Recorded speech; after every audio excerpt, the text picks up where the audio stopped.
To the outside eyes, these playoffs almost seems like they fixed because two teams looking like they were on life support. Minnesota Timberwolves and New York Knicks both win game three, and Minnesota tore up OKC. That was a different story. But the Knicks, their typical down by 20 comeback mantra. That's the same old story, and do just enough to eke out a win. Well, it makes sense. They won by six. They blew game one, so you can look at this series and say, yeah, it's going 6 or 7 games. There ain't gonna be no gentleman's 5 game sweep. I doubt, but the next game will be huge though. But the Pacers, they were known for giving up a game or two, so this is not a surprise. You know, Cat came up big. Carlin Towns came up big. They did what they were supposed to do. They stayed within striking distance. Indiana was up by like, I don't know, was it 15, 20 points? And but you just know that, hey, if you don't put the Knicks away completely and you play around, they live for this. This is what they do. You know, that's why there are no great teams around, because somebody's got to make Tibbs and them pay for 6, 7 man rotation. You got to make them pay. You got to say, look, y'all not gonna beat us with this 2.5 man team mess. But easier said than done. Jalen Brunson did enough to get through, but it was just basically Carl Towns who took it upon himself. And the Pacers pretty much, when you play anybody could have a big game and your usuals don't step up. Siakam was not the Siakam he was in game two. This is what happens. Halliburton was all right. But the thing is that the Pacers may have started believing the press clippings, and being an underdog Cartier kids, you got to still play their intensity. So,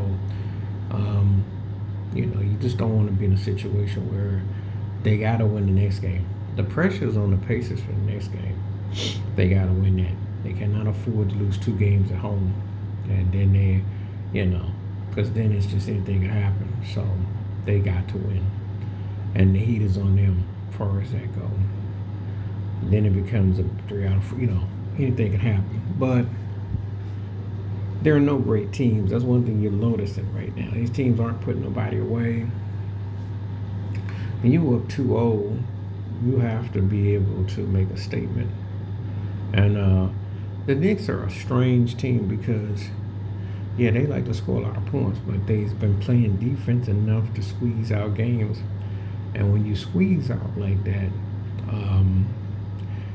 you have to play cohesive basketball. They like doing things the hard way. They really do. The Knicks really make it hard on themselves. They never make it. There's never an easy game. Well, it's because of the style they play with. When you play long ball, you got to have a lot of hustle plays. You got to have a lot of putbacks. You have to have a lot of things kind of go your way, if they can go their way. And bringing in certain Mitchell Robinson into the starting lineup may have done the trick, But, there's a lot of things that you have to do to make things work if you're successful with it. And if you're successful with it, it will work. If you're not, it could be a long, these things are very important. So the Knicks do have a lot of fight in them, They're known for blowing games. They're known for winning games. I don't think anyone's going to sit there and look at the Knicks.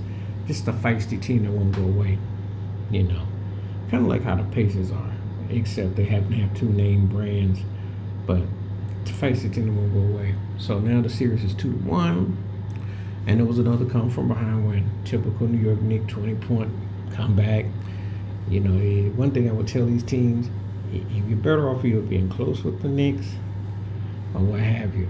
But what you don't do is be in a game with them where you get comfortable, because they are the comeback kids, and this series could be far from over. Don't let the Knicks win the next game.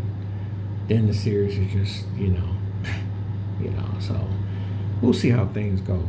But anyway, it was an impressive comeback for the Knicks, and they shut down a lot of people who thought they were done. The series ain't over. And the Pacers ain't proved nothing yet. They just won 2 games in New York. It doesn't mean nothing. You got to make sure you keep the foot on the gas and you don't let up, because you're playing against a feisty team. So we'll see how it goes. But anyway, Knicks beat Indiana, trail down 2-1. Let me know what you think about the game, and do you think things can come back in this series? Do you think the Pacers still can do it? Because this is just another scramble of eggs, and you really don't know nothing about these playoffs. The parity is wild, and none of these teams are consistent enough to say, "Hey, we have an outright anything." So, anyway, it's Adam Silver Basketball 101. Wash your hands, keep your mind clear, watch out for another. Share it if you like. Stay safe, stay blessed, stay woke, stay free. I'm out one time. Peace.